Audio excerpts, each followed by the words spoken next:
46 বছর পর এশিয়ার মঞ্চে বাংলাদেশের ফুটবল 1980 সালে সালাউদ্দিন চূর্ণদের পর এবারে ঋতুপর্ণা মনিকা মারিয়ারা খেলবে মহাদেশীয় শ্রেষ্ঠত্বের মঞ্চে। তবে এত বড় অর্জনের আগে ফুটবল ফেডারেশনের অব্যবস্থাপনা এবং পেশাদারিত্বের অভাব ভোগাচ্ছে নারী ফুটবলারদের। বড় আসরে বাংলাদেশের মেয়েরা খেলছে কোনো প্রকার ফিজিও ছাড়াই, সেই সঙ্গে ঘাটতি আছে প্রস্তুতি আর প্রীতি ম্যাচের। শুধু ফিজিও সমস্যাই না, নিজেদের খামখেয়ালি আচরণের কারণে দক্ষিণ কোরিয়ার সঙ্গে প্রীতি ম্যাচও খেলা হয়নি তাদের। সাবেক গোলরক্ষক এবং কোচ জুলফিকার মাহমুদ মিন্টু পুরো বিষয়টি দেখছেন পেশাদারিত্বের ঘাটতি হিসেবে। একটা সমস্যা ডেফিনেটলি মেয়েদের ক্ষেত্রে হবে, কিন্তু এটা হচ্ছে যে আমি বলবো যে সিম্পলি এটা একটা ল্যাক অফ প্রফেশনালিজম টোটালি।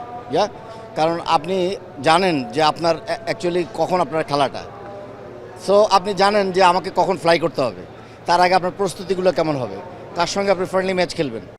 তবে ফুটবল ফেডারেশনের কার্যনির্বাহী সদস্য সাইদ হাসান কানন এমন পরিস্থিতির জন্য তীর ছুঁড়েছেন নারী উইং এবং বাফুফে সভাপতির দিকে। উইংস আছে না, মহিলা উইংসের নেত্রী হচ্ছে আমাদের কিরণ আপা, আর আমাদের প্রেসিডেন্ট হচ্ছে গিয়ে আমাদের দাবি দেওয়াল। ওনারাই এই ব্যাপারটা ওনারা বেশি জানে, বিশেষ করে আমরা এই ব্যাপারে জানি না, যেহেতু আমরা এই মহিলাদের নিয়ে কাজ করি না। অবশ্য জুলফিকার মিন্টু হতাশা প্রকাশ করেছেন বাফুফের দায় চাপানোর সংস্কৃতি নিয়ে। ফেডারেশনের পক্ষ থেকে বলা হচ্ছে যে বিভিন্ন সময়ে হেড কোচের চাহিদা অনুযায়ী কিন্তু অ্যাকচুয়ালি সমস্ত কিছু প্রোভাইড করা হচ্ছে, কিন্তু হেড কোচ আবার বলতেছেন যে উনি ওনার চাহিদা মতো আসলে অনেক কিছু পাচ্ছেন না। তাহলে এখানে আসলে who is right, management or coaching staff? তাহলে এখানে নিশ্চয়ই কেউ না কেউ একজন এখানে আসলে সত্যি বলছে না।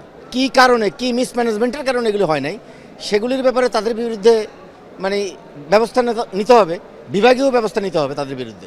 যদিও কোচিং পেশায় থাকা দুই কোচের ভাষ্য সবকিছু পেছনে ফেলে মাঠের ফুটবলে নজর দেওয়া উচিত লাল সবুজের প্রতিনিধিদের।